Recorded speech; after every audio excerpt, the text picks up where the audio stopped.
नमस्कार, मी मोनिका शर्मा आणि आपण पाहत आहात लोकसेतू मराठी न्यूज चॅनल। तर चला पाहूया आजच्या बातम्यांमध्ये काय खास आहे।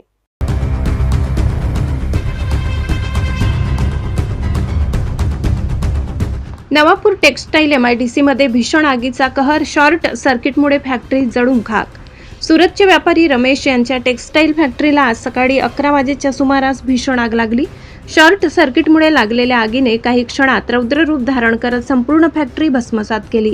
आग इतकी विकराळ होती की शेजारील फॅक्टऱ्यांनाही तिचा फटका बसला असून एका फॅक्टरीतून दुसऱ्या फॅक्टरीपर्यंत ज्वाळांनी थैमान घातले।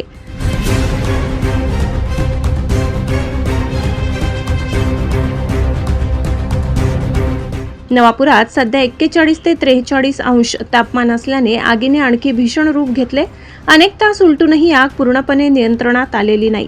नगरपालिकेकडे केवळ एकच अग्निशमन बंब असल्याने आग विझविताना प्रशासनाची मोठी दमछाक होत आहे। MIDC परिसरात धुराचे प्रचंड लोट पसरले असून नागरिकांमध्ये भीतीचे वातावरण निर्माण झाले आहे। सुदैवाने या भीषण आगीत कोणतीही जीवितहानी झालेली नाही, मात्र कोट्यवधींचे नुकसान झाल्याचा प्राथमिक अंदाज व्यक्त केला जात आहे।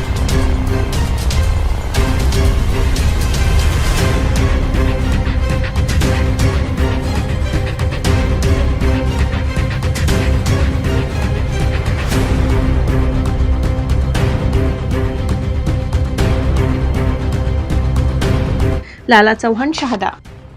साठी एवढंच। ताज्या घडामोडी, स्थानिक बातम्या आणि महत्त्वाच्या अपडेट्स जाणून घेण्यासाठी आमच्या लोकसेतू मराठी न्यूज चॅनलला सबस्क्राइब करा। धन्यवाद।